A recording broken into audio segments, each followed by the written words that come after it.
Greetings, friends, family, and survivor. Story time with Pastor Steve. I remember years and years ago, though I was a backpacker as a kid and I'd lived in the mountains since 1970, I didn't live in the high mountains until 78. And when my firstborn, Jason, the year he was born in 79, it was really easier to get in and out of the house with the upstairs window than downstairs. There's about 14 feet of snow on the front door and the front wall. And some of that was because the roof would dump right there, but it was really deep snow that year. And remember, I lost my car. Well, that's easy to do back in those days. I was pretty sure I had driven home, and 3 days later, I couldn't quite remember whether I was smart enough to leave it in town where the roads were plowed. You see, you could Google it. We lived on Beech Nut in Green Valley Lake, California, 7,000 feet. And evidently I had parked my car right below the house, but we couldn't tell. You couldn't see the car on the road at all.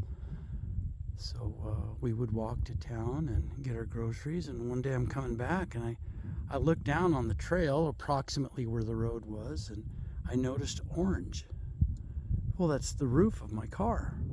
So like a Flatlander, and I'll explain that colloquial phrase here in a minute, like a Flatlander, I dug down to it and got the door open and got in and started it and let it warm up. Of course, there was nowhere for the exhaust to go or anything like that. Well, obviously, when I parked it, the weather was bad and I had left the windshield wipers on. So I had 4 feet of snow on top of the windshield wipers that were left on and likely iced down to the windshield anyway. And yeah, back in those days, you'd pop fuses for your windshield wipers. So I learned over the years that if you have a vehicle that's possible, you take your windshield wipers and you know a storm's coming and you just lift them off the windshield, and that way the next day it's easier to defrost them and get your windshield wipers unstuck from the windshield if they're not glued to the windshield, right? And some vehicles won't let you do that, but I was told that the reason why it happened to me is because I was a Flatlander. Well, it just dawned on me that there's a whole lot of country that's flat that gets a whole lot more snow than where we did in the mountains. So yeah, Flatlander means you're not a mountain person really only makes sense on the west side of the country. Yep.